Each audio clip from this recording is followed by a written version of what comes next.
Well, the ascendancy of China is one of the most important stories of the 21st century. And it turns out one American company, Apple, may have inadvertently given them a helping hand. So how exactly did the biggest tech company in the world turn America's key rival into the technological and military superpower it is today? If something goes wrong with China, there is no iPhone. It's as simple as that. And then when I began to look at it, I realized that nobody had really given it any due attention. When journalist Patrick McGee started looking into the history of Apple, he, like the rest of us, thought he already knew the story. But what he uncovered shocked him. Is this a story of how Apple accidentally helped to develop weapons for America's main rival? It's a kind of wild conclusion. I'm sort of picturing the Australian reader at home or listener at home who doesn't know anything about the book and they're thinking, what the hell?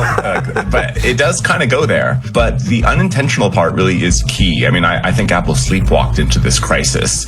And I don't say that in a damning sense. What I'm trying to sort of say is I don't really have any villains in this book. If there's a villain, it's shareholder first capitalism, right? The idea that corporations should be chasing lower cost as much as they can, a sort of race to the bottom around the world. And that leads to Apple making the rookie and calamitous mistake of putting all their eggs in one basket and unfortunately doubling down once they find out that that basket has turned into a surveillance state. That shareholder-first approach is what prompted Apple to do what so many other big companies were doing in the early 2000s, moving production to China to take advantage of cheap labour as the country normalised trade relations with the West. But no other company transformed China the way Apple did. If you consider Johnny Ive and Steve Jobs and how maniacal they were about the details, just absolutely obsessed with everything about how they built their hardware, of course they were going to have a massive influence when you sort of took that paradigm and transferred it over to China, a country that didn't have the tech competence when Apple began moving there in the early 2000s, but had to develop it at the behest of Apple in order to fulfill those requests at massive scale. The iPhone goes from 5 million units in 2007 to 250 million in 2015. In order to get those iPhones out, Apple began training workers in China at an unprecedented scale. The figures that astound people is that Apple has calculated that they've trained 28 million people in the supply chain since 2008. So that's larger than the entire labor force of Australia. Try to get your head around that. But where things get really interesting is not what Apple made in China, but what it sold there. The company didn't anticipate how high demand for the iPhone would be within the country. One of the reasons it had only 4 Apple stores to service a country with a population of 1.4 billion. And that's where the yellow cows come in. From the perspective of 2007, China's like a depressed wages market, and nobody expects the iPhone to do well there. And instead, you have such demand that these gangsters, these scalpers known as yellow cows in the country, end up taking control of distribution, where they're buying as many phones as they can from the 4 stores that Apple has in 2010, and they're amassing them by the thousands, bringing in migrants to snake around the lines in the Apple store to buy as many as they can. And then they're going to a city like Chongqing, population 32 million, number of Apple stores 0, and they're getting a monopoly distribution on the world's most iconic product. And it's just wild where that narrative leads you. Where it leads us is here. The yellow cow gangsters begin buying phones from overseas, signing up for 24-month contracts, paying the first month, then disappearing once the phone is in their hands. But because phones bought overseas won't work in China, they zap the phone's processor. That masks the phone's country of origin, but also renders the phone inoperable. They then send people into Apple stores with the busted phones. Apple says, hey, that's weird, we don't know why that's not working. Here, have a brand new working phone, which the yellow cows then sell at a huge markup.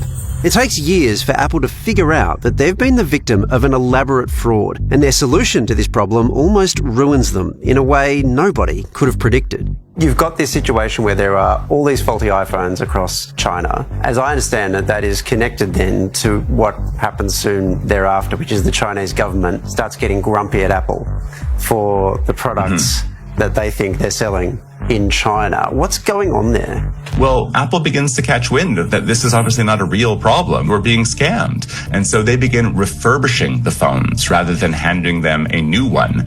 And that actually ends up being like a different policy in China than in the rest of the world. So when Xi Jinping comes into power, Apple gets attacked by CCTV. You could call that like state-sponsored CNN.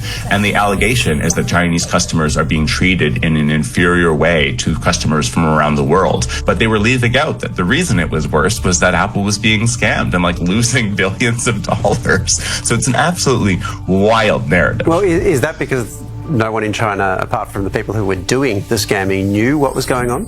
I suspect so, but my sourcing is pretty damn good. It's not so good that it gets into, what the yellow cows told the CCP. Oh, well, fair enough. I mean, I'm a little disappointed you don't have Communist Party contacts in China, but, we'll work with what we have. Paperback version.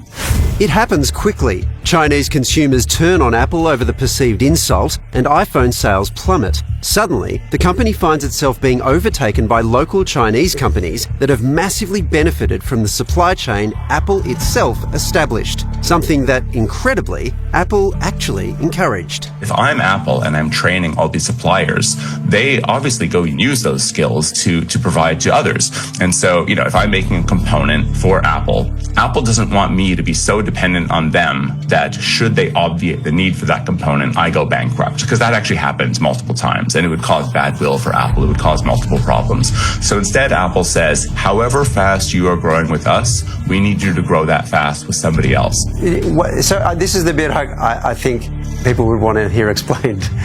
Why would Apple want their own manufacturers to support their competitors to the extent where they sell more phones than Apple? They begin to understand that trying to maintain a proprietary sense of like, these are our skills and you shan't use them for anything else, isn't really going to fly in China. Apple is panicking as Chinese competitor Huawei, a company Apple essentially helped build, outsells its phone globally. That's when something pretty unexpected happens. I firmly stand by the government's decision to ban Huawei, as do my colleagues across the parliament. The government banned Huawei from the UK's 5G networks amid security concerns. We're not going to do business with Huawei. We're not doing business with us.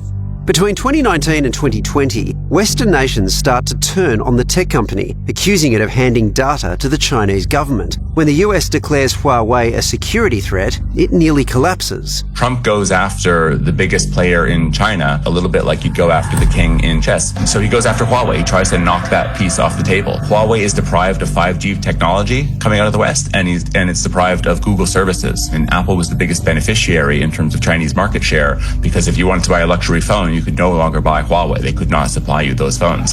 Thanks to this change in fortune, Apple bounces back. But while the phone wars continue, it's a very different type of war that has a lot of observers worried, because it's not just smartphones that benefit from smartphone technology. The same thing is basically happening with electric vehicles, because that's a smartphone on wheels, if you will. Okay, does it stop there? No, of course not. I mean, Apple has no control over how these skills are used. So drones is an area where the Chinese completely dominate, and military weaponry. Xi Jinping's main sort of agenda in 2015 is called Made in China 2025. That is about severing China from the West and becoming self-sufficient in robotics, automation, and electronics. And I think Apple, however unwittingly, however, without having bad actors per se, became the biggest supporter of Made in China 2025. While Donald Trump has been determined to move Apple manufacturing back to the US, it may not be possible. This is a company that has $400 billion of revenue. 80% of it is hardware, and 90% of that is made in China. So when you say all roads lead through China, you really are talking about Apple being vulnerable or exposed to a blow up in China like nobody else is. There is no other figure, no other company on the planet that has those three levels of metrics that I just gave. If Apple and American industry writ large invested in China believing it held the advantage, it may now be realizing the tables have turned. So America and Apple were playing economics while China was playing geopolitics. I mean, it's an extraordinary mismatch, I suppose, and you see the effects of it. I would say that we played chess and the Chinese played Go. They don't go after the king like that. They don't try to knock Apple off of its course. Instead, they've basically encircled Apple's operations with their own supply chains. And that's what you do in Go. You encircle your enemy, you put them in a position where they can no longer move. And that's where I see Apple. They don't have any good strategic decisions to make right now. They can't move to the US, they can't move to India. They're basically just stuck in China. And that's why I unfortunately foresee the status quo continuing for quite some time.